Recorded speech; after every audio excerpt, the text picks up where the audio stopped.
Bonjour,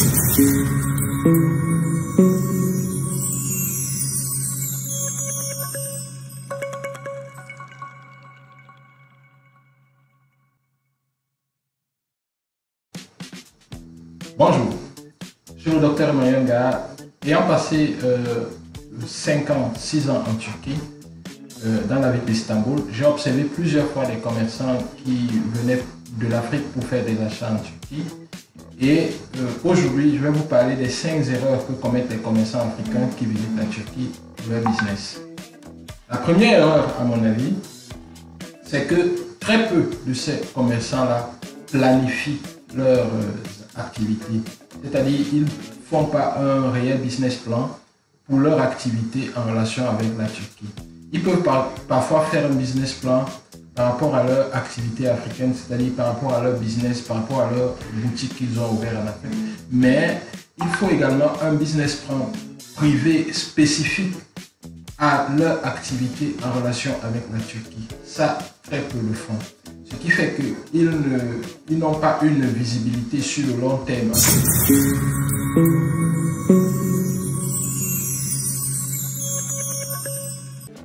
Partant du visa, des frais de visa, à tous les déplacements pour le rendez-vous à l'ambassade, au billet d'avion, au coût de l'hôtel, à l'alimentation en Turquie et avec tout ce que cela comporte, et les différents achats, puis les reventes.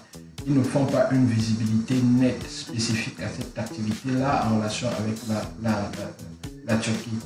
Alors, c'est une grande erreur parce que en faisant un business plan en rapport uniquement avec les voyages en Turquie, vous aurez une très bonne visibilité et vous comprendrez s'il est nécessaire de toujours voyager ou alors de privilégier des achats à distance et de faire quelques voyages. Et même s'il faut faire quelques voyages, quelle peut être la fréquence, en faisant un business plan, en faisant des prévisions par rapport à l'activité uniquement avec la Turquie, vous pourrez avoir une bonne visibilité de cela et vous pourrez mieux avoir des éléments pour décider. Maintenant, parlons de la deuxième erreur que commettent ces commerçants. La deuxième erreur, c'est généralement avant leur voyage. Avant leur voyage, bien sûr, puisque le franc CFA n'est pas utilisé en Turquie, il faudrait chercher les devises, c'est-à-dire le dollar ou l'euro. À ce niveau, ils commettent généralement une erreur. Tous essayent de trouver le dollar pour voyager avec. C'est une grosse erreur parce que le franc CFA est pratiquement l'équivalent de l'euro. Parce que la parité entre le franc CFA et l'euro, elle est fixe.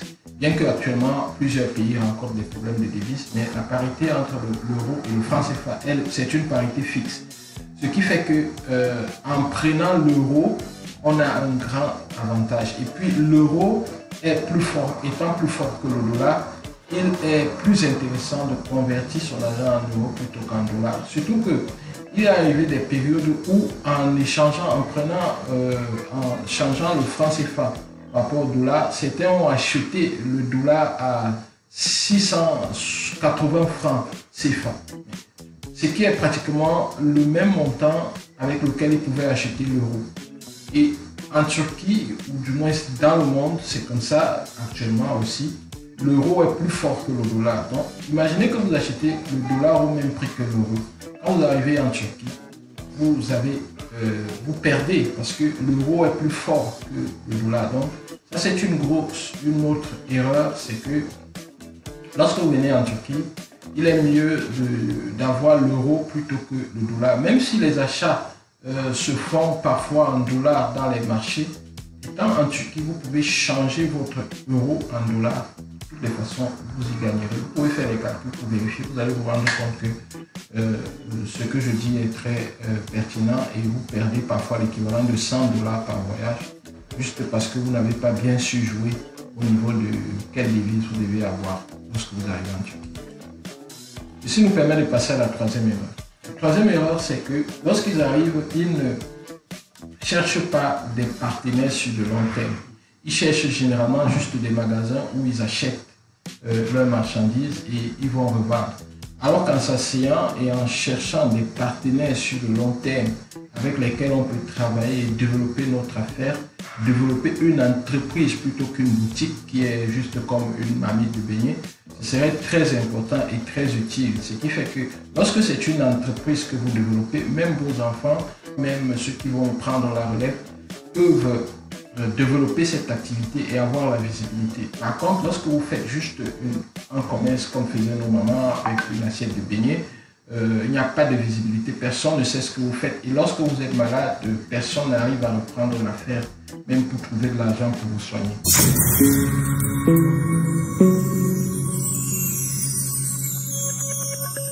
Et cibler quelques partenaires avec lesquels vous pouvez faire des prévisions et des planifications sur le long terme. Ceci nous permet de passer à la quatrième erreur. La quatrième erreur que commettent ces commerçants africains qui viennent en Turquie, c'est qu'ils ne se forment plus. Oui, on a fait des études, oui, on a eu des diplômes, oui, on n'a peut-être pas fait des études, oui, on n'a peut-être pas eu des diplômes. Tout ça, c'est pas important.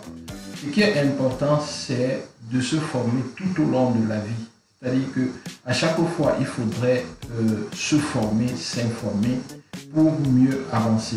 Et plusieurs personnes pensent que lorsqu'on est déjà en activité, on n'a plus besoin de s'informer ou alors ils ont l'impression de tout connaître. Non, on ne connaît jamais tout. Jamais tout. Même quand on a un doctorat, c'est juste quelque chose de spécifique par rapport à un domaine bien précis. Et même ce qu'on connaît dans ce domaine-là, ce n'est pas total.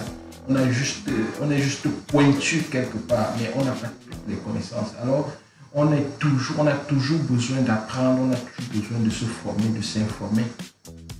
C'est la raison pour laquelle je fais des vidéos comme celle-ci, parce que je sais que ça peut aider certains curieux à mieux développer leur activité, à mieux penser leur business. Certains se diront qu'ils n'ont pas besoin de suivre ça parce qu'ils ne font aucune erreur. Bon, pour eux, c'est pas pour eux que je fais cette vidéo. Je fais cette vidéo pour ceux qui pensent qu'ils doivent faire augmenter leur nombre de clients, leur chiffre d'affaires et partant de là, leur business. Nelson Mandela disait que l'éducation, c'est quelque chose de... c'est la chose la plus puissante qui permettra de changer le monde. Donc, il est important de se former tout au long de votre activité. Se former, oui, mais qu'est-ce qu'ils vont apprendre? Il faudrait comprendre les Turcs, comprendre la mentalité des Turcs, comprendre la culture des Turcs et même parfois apprendre quelques mots de turc. Il est pratiquement inadmissible que quelqu'un fait la ligne de la Turquie pendant 5 ans, 10 ans et qu'il ne sache pas comment on dit bonjour en turc, qu'il ne sache pas compter en turc, qu'il ne puisse pas placer quelques mots en turc. C'est très important parce que en apprenant cela, vous comprendrez mieux comment ils réfléchissent et vous pourrez mieux faire des affaires avec eux. Ça vous donnera plus de stratégie.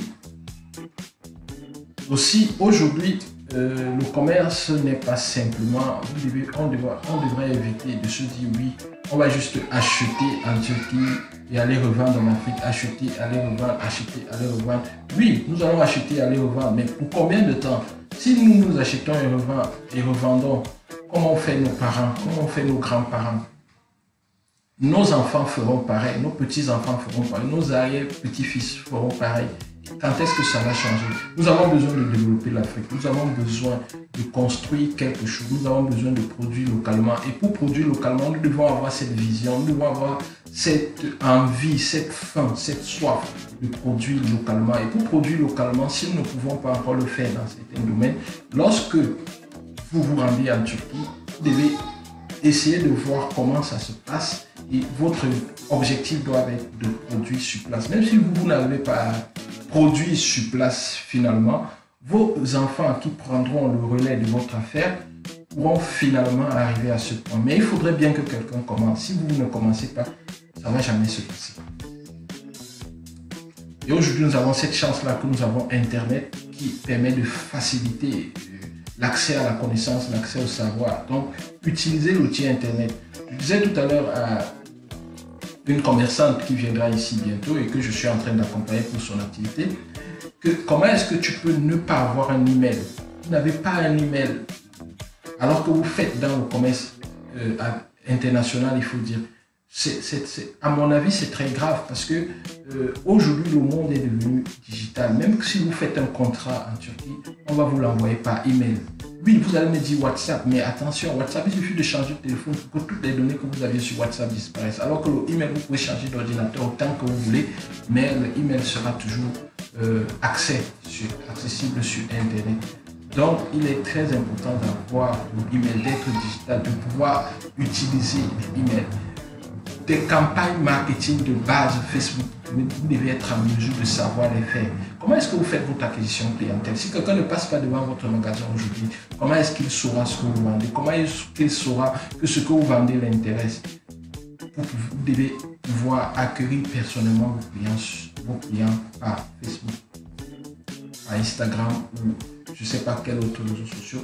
Mais alors, vous devez également apprendre à acheter en ligne avec les cartes bancaires. Si vous n'arrivez pas à acheter en ligne avec les cartes bancaires, cela peut aussi vous pénaliser. En quoi cela peut vous être utile? Vous pouvez remarquer un objet, un petit truc et même votre marchandise sur un site web turc.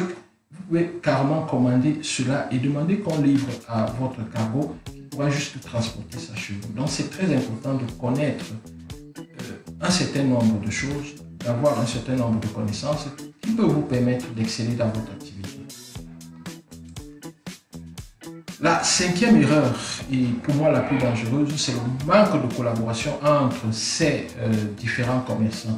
Généralement, lorsque nous leur montrons des pistes, lorsque nous leur donnons, nous les conduisons, les orientons dans certains magasins, ils vous demandent de ne pas passer ce message, de ne pas communiquer, de ne pas donner la même information à leurs amis, à leurs collègues, à leurs confrères qui font le même métier. Et lorsqu'ils sont à Istanbul, ils se combattent entre eux, ils évitent de montrer des magasins, tel magasin où j'ai acheté tel objet intéressant ou alors j'ai acheté tel produit intéressant. J'évite de donner cette information-là à mes frères, à mes voisins, aux gens. Le Cameroun est très grand, c'est un grand pays. Et en dehors du Cameroun, il y a le Gabon, il y a le Tchad, il y a la Guinée équatoriale, il y a le Nigeria à côté, il y a le Congo, il y a tous ces pays qui sont là. C'est tellement grand. À vous seul, vous ne pouvez pas couvrir tout ce marché.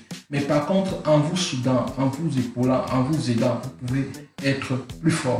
Je vous donne une information, je ne perds pas cette information. L'information est la seule chose que lorsque vous remettez à quelqu'un, vous la conservez également. Par contre, si vous avez une orange, vous avez deux oranges, lorsque vous donnez une orange à quelqu'un, vous restez avec une seule orange. Alors que l'information, lorsque vous donnez l'information à quelqu'un, vous ne perdez pas cette information. Tout au contraire, vous donnez cette information à la personne, il aura aussi envie de vous donner une autre information et à la fin, vous aurez non seulement partagé l'information, donné l'information, mais vous aurez également reçu l'information. Donc, il est important de se souder les coudes. L'objectif doit être de faire grandir le pays, de faire grandir l'Afrique, et non juste de penser à sa toute petite personne. Il est très important de collaborer, il est très important de faire circuler l'information.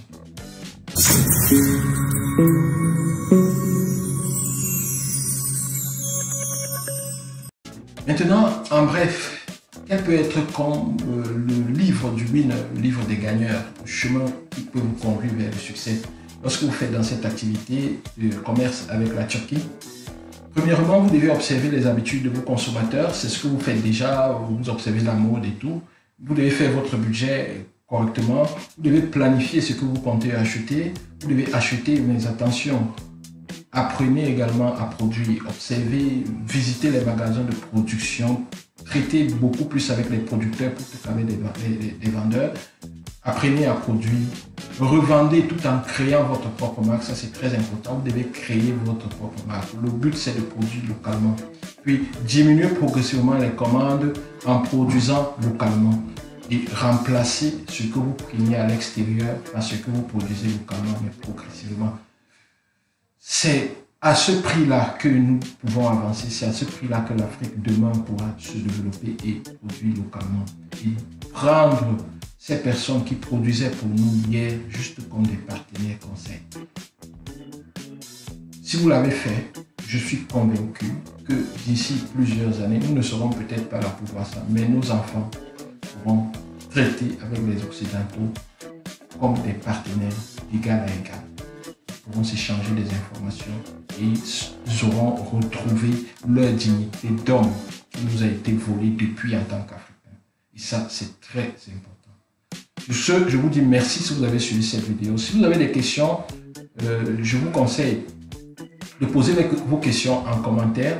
Mais par contre, si vous avez aimé la vidéo, il faut la liker, il faut la partager. Même si vous ne l'avez pas aimé, il faut la déliker et il faut la départager, c'est-à-dire la partager. En parler quand même. Dites à votre voisin, j'ai vu une vidéo vraiment énervante. Il essaye de nous accuser de ne pas partager des informations et tout et tout. Que cette personne vienne aussi voir et donne son avis en commentaire. Ce n'est que le débat, ce n'est que des échanges de points de vue qui pourront faire avancer les choses. Merci et bonne journée à vous. Au revoir.